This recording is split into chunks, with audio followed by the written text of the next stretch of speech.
ఈ వీడియో వచ్చేసి మా ఇంట్లో పండిన పసుపు పంట అండి. ఎంతో ఈజీగా ఇంట్లో మనకు సంవత్సరానికి సరిపడా పసుపుని పండించుకోవచ్చు. ఇక్కడ మీరు చూసిన గ్రో బ్యాగ్స్లో నేను పసుపు మొక్కలు పెట్టింది. ఈ విధంగా మొక్కలన్నీ డ్రై అయిపోయాక మనము హార్వెస్ట్ చేసుకోవాలి. ఈ మొక్కలన్నీ నేను జూన్లో పెట్టానండి. ఎప్పుడైనా మనం పసుపు పెట్టుకునే టైం వచ్చి మే, జూన్ ఆ టైంలో పెట్టుకోవాలి. సో హార్వెస్టింగ్కి 6 to 7 months పడుతుంది. సో నేను జూన్లో పెట్టాను కదా, ఇప్పుడు జాన్లో హార్వెస్ట్ చేశాను. ఈ విధంగా మొక్కలన్నీ డ్రై అయిపోతే మనకు హార్వెస్టింగ్కి రెడీ అయినట్టు.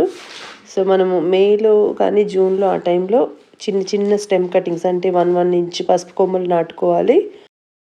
నాటుకున్న 7 monthsకి అయితే మనకు పంట రెడీ అవుతుందండి.